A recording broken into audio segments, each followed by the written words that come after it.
Surgeries అసలు spine surgeries ఎలాంటి situations లో అవసరం అవుతాయి సార్? మేడం ఒకవేళ spine surgery fractures, first thing ఏంటంటే ఫ్రాక్చర్స్ లో మేడం ఓకే ఒకవేళ ఏదైనా ఎత్తు నుంచి బాగా పడో లేకపోతే వైలెంట్ ఇంజురీస్ అయినప్పుడు కొన్నిసార్లు ఏంటంటే స్పైన్ లో ఈ వెన్నుముక్కలో ఉండే ఎముక ఫ్రాక్చర్ అయిపోయినప్పుడు ఏంటంటే ఇది ఇట్లా వెనక్కి తన్నేస్తుంది అనమాట. మొత్తం ఇట్లా నుజ్జైపోయినప్పుడు వెనక్కి తన్నేస్తుంది. సో ఈ స్పైనల్ కార్డ్ మీద ఒత్తిడి పడుతుంది.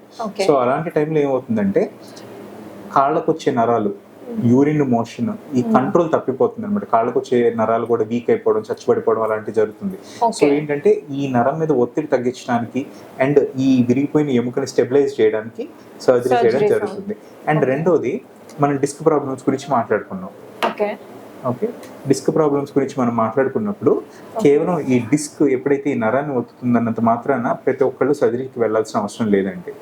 ఇప్పుడు కేవలం కాళ్ళు ఏమైనా చచ్చిపడిపోతున్నా, స్పర్శ తగ్గిపోతున్నా, యూరిన్ మోషన్ కి వెళ్ళడానికి ఇబ్బందిగా ఉన్నా, లేకపోతే విపరీతమైన నొప్పి అంటే ఇన్స్పైట్ ఆఫ్ ఎంత మందులు వాడుతున్నా విపరీతంగా నొప్పి ఎక్కువగా ఉంటుంటే కనుక అప్పుడు మనం సర్జరీని కన్సిడర్ చేస్తాం.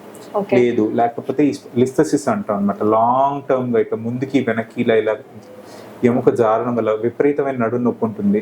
And at the same time ఈ నరం కూడా ఒత్తిడికి గురయ్యి కాలికి జాలు రావడం జరుగుతుంది. అలాంటి కండిషన్స్ లో మనం సర్జరీ చేస్తాం. ఎప్పుడైతే న్యూరలాజికల్ ఇన్సల్ట్ అంటే నరాలు ఎప్పుడైతే ఇన్సల్ట్ గురవుతున్నాయో, ఎప్పుడైతే స్పైనల్ కార్డ్ ఇన్సల్ట్ గురవుతుందో అప్పుడు మనం సర్జరీ చేస్తాం. అండ్ మెడలో కూడా సర్వైకల్ స్పాండిలోసిస్ బాగా అడ్వాన్స్ అయిపోయినప్పుడు వాళ్ళకి సర్వైకల్ మైలోపతి అనేది వస్తుంది. అంటే చేతులు పట్టుకోల్పోవడం, వాళ్ళు కనీసం వాళ్ళ హ్యాండ్ రైటింగ్ లో మార్పులు వచ్చేస్తాయి. వాళ్ళు ఒక ముద్ద కూడా కలిపి నోట్లో పెట్టుకోలేరు, అంటే ముద్ద కూడా పడిపోతుంది, కంట్రోల్ గా ఉండరు. నడిచేటప్పుడు అడుగులు తడబట్టడం ఇలాంటివి జరుగుతూ ఉంటుంది. Without their knowledge. అవునండి, అవును.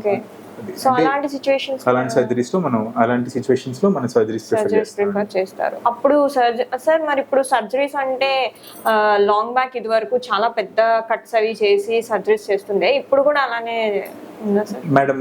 అది ఇంతకు ముందు అంటే ఈ ఓపెన్ సర్జరీస్ అనేవి బాగా కామన్ గా ఉన్నాయి మేడం.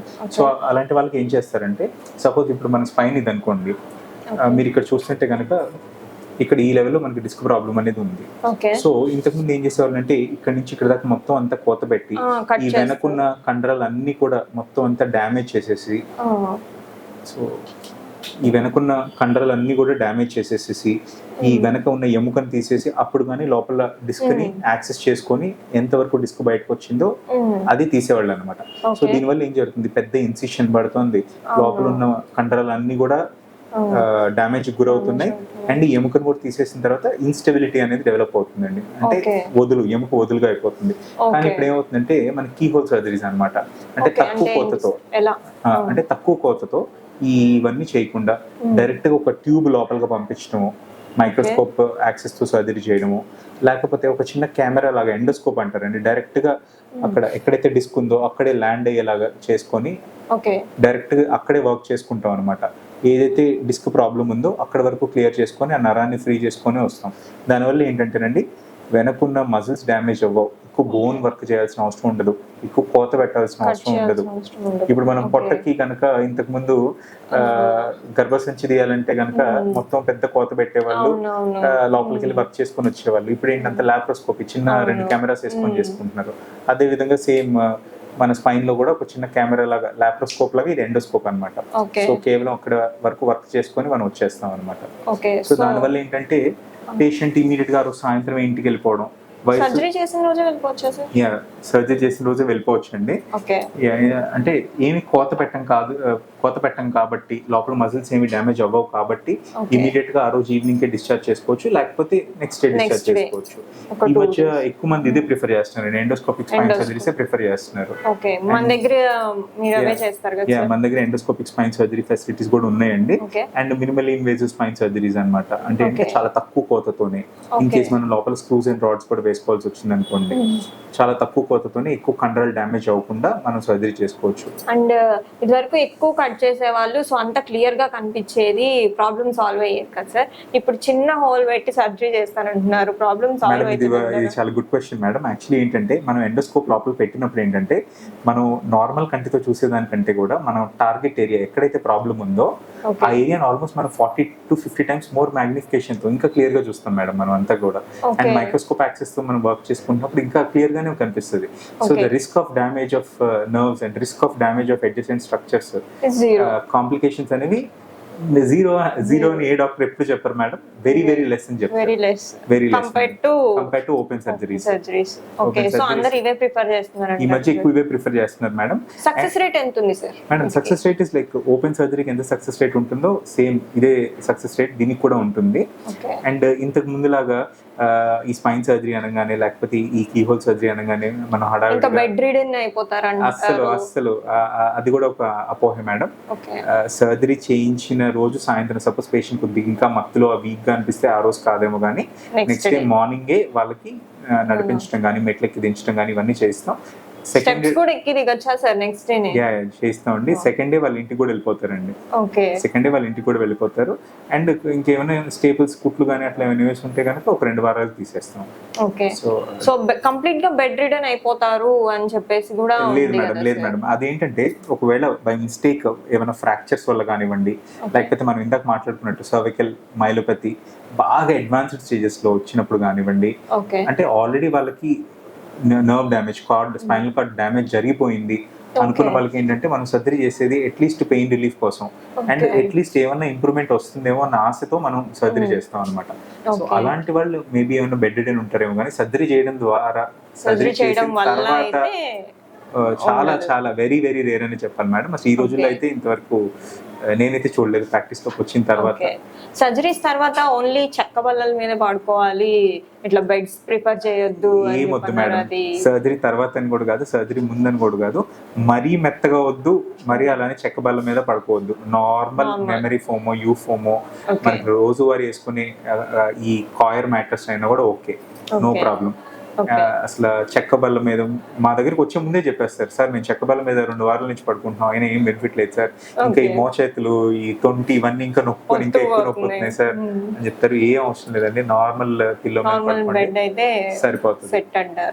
సర్జరీ తర్వాత కూడా ఏం అవసరం లేదండి. అలానే మరీ మెత్త దాంట్లో పడుకున్నప్పుడు ఏమవుతుందంటే వాళ్ళు దాంట్లో ఇట్లా గుంటలాగా పడిపోతారు, లెగవడానికి ఇబ్బంది పడతారు అంతే తప్ప దాని వల్ల మనకి బ్యాక్ బోన్ కి గానీ మన స్పైన్ కి గానీ ఎలాంటి అంత డ్యామేజ్ అయితే ఏం లేదు మేడం. ఇట్లా చెక్క బల్ల మీద పడుకోవడం వల్ల అడ్వాంటేజ్ ఉందని కూడా ఏది సైంటిఫిక్ ప్రూఫ్ అయితే ఏం లేదు. ఓకే, సో ఇది కూడా నాట్ ప్రిఫరబుల్, అది కూడా నాట్ ప్రిఫరబుల్. మరి హోటల్స్ లో ఉన్నట్టు అంత మెత్తడిదే అవసరం లేదు, అలానే చెక్క బల్ల నేల మీద పడుకోవాల్సిన మన రోజువారీ ఇంట్లో ఉన్న mattresses are more than enough. Okay sir, చెప్పండి, ఈ స్పైన్ సర్జరీస్ అంటే ఇవన్నీ మోస్ట్లీ ఎక్విప్మెంట్ అంతా హైదరాబాద్ లోనే ఉంటది, గుంటూరులో అసలు ఇక్కడ ఏం లేవు అని చెప్పేసి అంటున్నారు. సో హైదరాబాద్ కంపల్సరీ అంటారా? మేడం అస్సలు లేదు మేడం. ఈ రోజు మన మోస్ట్ రిమోట్ ఏరియాస్ అంటే స్మాల్ టౌన్స్, టైర్ 3 టౌన్స్ లో కూడా మోస్ట్ క్వాలిఫైడ్ డాక్టర్సే ఉన్నారు మేడం. అందరి దగ్గర ఎక్విప్మెంట్ అంతా అవైలబుల్ గానే ఉంది. సపోజ్ మన దగ్గర ఎగ్జాంపుల్ తీసుకోండి, హైదరాబాద్ దాకా వెళ్ళి అక్కడ ట్రావెల్ చేసి మళ్ళీ ఫాలో అప్ సర్జరీస్ అక్కడ చేయించుకున్న తర్వాత ప్రతిసారి డ్రెస్సింగ్ అక్కడికి వెళ్ళలేరు, కుట్లు తీయించుకోవడానికి ఎవ్రీ మంత్ అక్కడ దాకా వెళ్ళాల్సిన అవసరం ఏం లేదు. ఇప్పుడు మన గుంటూరులోనే మనం అన్ని ఏదైతే హైదరాబాద్ లో మెట్రోపాలిటన్ సిటీస్ లో ఏవైతే స్పైన్ ట్రీట్మెంట్స్ అన్ని చేస్తున్నామో అవన్నీ మన దగ్గర ఇక్కడ అవైలబుల్ గానే ఉన్నాయి. నా దగ్గరనే కాదు, ఇప్పుడు ఈ మధ్య విజయవాడలో, గుంటూరులో, వైజాగ్ లో, ఇక్కడ ఆల్మోస్ట్ ఆంధ్రలో ఉన్న అన్ని టౌన్స్ అండ్ సిటీస్ లో all doctors are mostly qualified and because we all are getting trained in metros and coming back and staying here. So almost అందరూ చక్కగా ట్రైన్డే ఉన్నారు. సో ఏదో దొరుకుని నునుపంటారు చూడండి, సేమ్ అదే విధంగా ఏదో హైదరాబాద్ చెన్నైయో వెళ్ళే సర్జరీ చేయించుకోవాలి అని ఏం లేదు. చాలా మంది డాక్టర్స్ అందరూ మోస్ట్ వెల్ ట్రైన్డ్ సెంటర్స్, మంచి సెంటర్స్ లో ట్రైన్ అయ్యి వచ్చి ప్రాక్టీస్ పెట్టుకున్నారు. Because every one want to do good, every one వాళ్ళ స్పెషాలిటీలో ఎక్సెల్ అవుదాం అనుకుంటున్నారు. సో అందరూ చక్కగా ట్రైన్ అయ్యి వస్తున్నారు ఈ మధ్య. సో ఏదో దూరంగా వెళ్ళి ఎక్కడే హైదరాబాద్ లోనే సర్జరీ చేయించుకోవాలి, ఆ కార్పొరేట్ లోనే సర్జరీ చేయించుకోవాలని లేదండి. ఎక్విప్మెంట్ ఇప్పుడు అందరూ, మేము కూడా highest possible and most quality ఎక్విప్మెంటే యూస్ చేస్తున్నాం. ఇన్ఫాక్ట్ చెప్పాలంటే ఇంకా లో బడ్జెట్ లోనే అయిపోతాయి ఈ టైర్ 2 టైర్ 3 సిటీస్ లో. అండ్ ఇప్పుడు మేము ఇక్కడ అవైలబుల్ గా ఉంటాం డాక్టర్స్ ని. సో ఇక్కడ అక్కడికి వెళ్ళాలని ఏం లేదు, మన గుంటూరులో కూడా అన్ని అవైలబుల్ ఉన్నాయి, అందరూ చేస్తున్నారు అన్ని రకాల ప్రొసీజర్స్. ఓకే, సో అన్ని ప్రొసీజర్స్ అంటే ఇక్కడ మన ఇప్పుడు పవర్ పీపుల్ కి ఇట్లా ఆరోగ్యశ్రీ కానీ లేదంటే బీమాలు కానీ ఇవన్నీ మనకి ఈఎస్ఐ కానీ అవైలబుల్ గా ఉన్నాయా సార్ మనకి ఇక్కడ క్లినిక్ లో? మన క్లినిక్ లో అవైలబుల్ లేకపోయినా నేను చేస్తున్నాను మేడం. బయట ఎక్కడైనా ఇప్పుడు సపోజ్ మన దగ్గర ఎఫర్ట్ చేయలేని పేషెంట్స్ ఎవరైనా వస్తే కనుక నాకు అసోసియేటెడ్ గా ఉన్న హాస్పిటల్స్ లో, ఆరోగ్యశ్రీ ఉన్న హాస్పిటల్స్ లో పెట్టుకొని చేసుకుంటున్నాం మేడం. మీరే రిఫర్ చేసి సజెస్ట్? నేనే అక్కడ పంపించుకొని నేనే అక్కడ అడ్మిట్ చేసుకుంటాను, నేనే వెళ్ళి ఆపరేట్ చేసుకొని వస్తాను. డైలీ రౌండ్స్ వేసుకోవడం కానీ వాళ్ళని టోటల్ మానిటరింగ్. ఇప్పుడు ఒక ప్రైవేట్ పేషెంట్ ఎంత కేర్ అయితే ఇస్తామో ఆరోగ్యశ్రీలో చేయించుకున్నారు లేకపోతే బీమా కింద చేయించుకున్నారు వాళ్ళని డిఫరెంట్ గా చూడటం అనేది జరగదు madam. Same quality, same amount of care అనేది ఇద్దరికి ఇవ్వడం జరుగుతుంది. Because ultimately patient should get better. What is good for the patient, patient ఏది మంచిది అయితే మాకు అదే మంచిది. So that is ultimate thing అండి. సో పేమెంట్ డిస్పారిటీ లేకపోతే వాళ్ళు ఎక్కువ డబ్బులు కడుతున్నారు వీళ్ళు ఆరోగ్యశ్రీలో చేయించుకున్నారు అనే డిస్పారిటీ అయితే ఏమి ఉండదు. It is the same thing. Pain అందరికి క్యూర్ అవ్వాలి, అందరికి క్యూర్ అయ్యి సెంటర్ కి గుడ్ నేమ్ వచ్చిస్తే చాలు, దట్స్ మోర్ దెన్ ఎనఫ్ అండి. Okay sir.